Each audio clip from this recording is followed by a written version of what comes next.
So ja, keuses bly maar altyd 'n uitdaging vir my en vir jou. As ons moet besluit wie ons lewensmaat gaan wees en as ons moet besluit waar ons 'n werk wil aanvaar of nie aanvaar nie, as ons wil besluit wat ons finansiële toekoms vir ons inhou of nie inhou nie. Keuses is onafwendbaar, dit gaan altyd daar wees en dit is altyd gekoppel aan ek wil behoort. So wanneer ek met mense te doen kry wat 'n swak fondasie het en ons kan daai fondasie nie sien nie, hy is onder die grond en hulle bou 'n beeld bo op daai fondasie. En ek en jy sien, wow, dis regtig, dis 'n aanskoulike beeld. En hoe meer die verantwoordelikhede toeneem, begin ons agterkom, maar daar begin krake in hierdie huis kom. Jy sien, dis waar mense 'n fout begin maak. In plaas daarvan om terug te gaan. En dis my pleidooi aan jou ook. Kom ek en jy gaan terug, net vir 'n wyle. Ons gaan maak seker wat is die sterkte van die fondasie. En dan herbou ons die huis wat ons moet herbou. Want as ons dit nie doen nie, dan sit ons in die penarie wat die meeste mense sit vandag.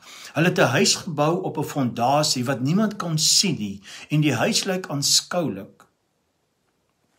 Maar hoe meer die verantwoordelikhede kom, begin die krake wys, en dan maak ons baie keer kom ons noem dit 'n minder intelligente besluit. Ek en jy begin om die krake uit te kap, toe te pleister, oor te verf. En as die tweede kraak en die derde kraak kom, dan kap ons uit. En ons begin met onderhoudswerk. En hoe meer die druk van die lewe en die verantwoordelikhede van die lewe toeneem, hoe meer begin mense rondom my sien, maar ek het al hoe meer krake, en ek wil al hoe meer die krake toemaak, want my beeld is belangrik. En ek maak my 'n slaaf van my eie besluitneming. En dis waarop ek wil fokus, wat die wêreld hier buite aan ons doen, wat die wêreld van ons sê, en wat die wêreld se oortuiging van ons is eintlik maar in totaliteit irrelevant. Ek en jy moet op 'n plek kom waar ons emosioneel onafhanklik in ons karakter ontwikkel. Ons moet op 'n plek kom waar die opinies van ander mense, hierdie negatiewe opinies en kritiek wat hulle het oor my en jou, moenie 'n rol speel hê. My fondasie moet die rol speel. My fondasie moet die verskil kan maak. My fondasie moet die verskil kan dra. My fondasie moet hierdie druk, hierdie verantwoordelikhede wat op hy geplaas word, moet hy kan dra. Ons fokus moet wees op ons fondasie. En ek wil met jou al hoe dieper in 'n gesprek ingaan, waar dit nie meer gaan oor mense hier buite, wat my ouers aan my gedoen het, wat se negatiewe mense dalk aan my volwasse mens wees aan my gedoen het.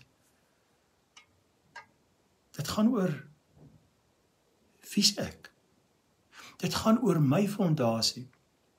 As my fondasie sterk genoeg is, gaan ek 'n huis bou dienooreenkomstig wat die fondasie kan dra, 'n stabiele huis. En jy kan 'n mooi huis kry wat onstabiel is, vol krake, of jy kan 'n dood eenvoudige huisie kry wat solied gebou is. En dis daai huis wat solied gebou is wat ek en jy kan vertrou. Ons kan vertrou, hy gaan nie inval op ons. Hy gaan ons nie op 'n stadium inval en ons seermaak. Is dit verkeerd om 'n mooi aanskoulike huis te bou? Nee, glad nie. Is dit die bepalende faktor tot ons identiteit? Definitief nie. Ons identiteit is hierdie privaat lewe wat ek en jy het. Hierdie persoon waarin ek en jy kan glo.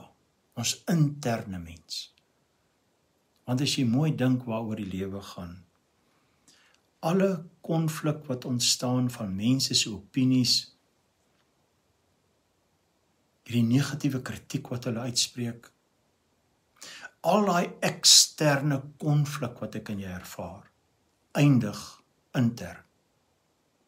Ek en jy moet dit intern kan verwerk. Ons moet dit met ons identiteit, wie ons glo ons is, kan verwerk.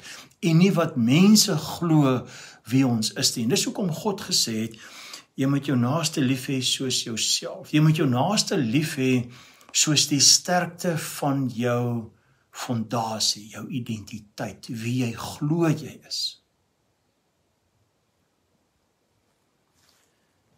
Maar ons is nie almal gelukkig gewees om in daai proses te wees nie. Ons is nie almal gelukkig gewees om in 'n stabiele huis groot te word nie. En wanneer ons daar kom in ons identiteit, ons fondasie is nie so sterk nie. En ons het dalk die fout begin maak om 'n huis te bou op hierdie fondasie wat nie noodwendig is wie ons is nie. Ons het 'n beeld van mense begin leef wie ons nie is nie. En ons nou in fase 3, ons volwasse mens lewe, en die krake begin al hoe meer wys. En ons begin al hoe meer tyd spandeer om die krake reg te maak. Jy kan hy som vir jouself maak. Jy gaan heeldag besig wees om 'n beeld van jouself op te poets. Jy gaan nooit die geleentheid hê en die voorreg hê om emosioneel onafhanklik van hierdie wêreldse opinies en negatiewe kritiek te kan lewe nie, nooit nie. So wat is die doel van die lewe dan? Wat is die doel van die lewe om my behoefte na behoort vervul te kry deur 'n beeld te bou wie ek nie is nie, verkeerde besluite te neem wie ek nie is nie, en 'n beeld na hierdie wêreld toe wil uitleef wie ek nie is nie? Waar gaan ek uitkom? Eensaam. Ek gaan eensaam my kop neerlê. Dalk met 'n klomp geld, dalk met 'n groot familie. Ek gaan eensaam my kop neerlê. God het baie meer vir my en vir jou bepaal. En ek wil begin in die proses ingaan, hoekom God vir my sin maak wanneer ek die swak fondasie ontvang het van my ouers en daarna uit onkunde, uit onbewustelik 'n huis gaan bou het, 'n karakter, 'n beeld vir die mensdom begin leef het wie ek nie is nie, en ek kry nou nie meer vasgehou aan daai beeld nie. Dis juist daai beeld wat al hoe meer krake begin wys. En vir my die boodskap gee, Andries, jy is nie op die regte plek nie. Om uit daai tronk uit te kom, het ons God nodig.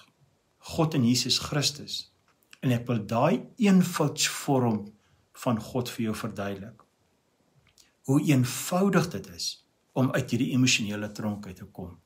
As ons net aan ons identiteit kan werk, wie ons glo ons is.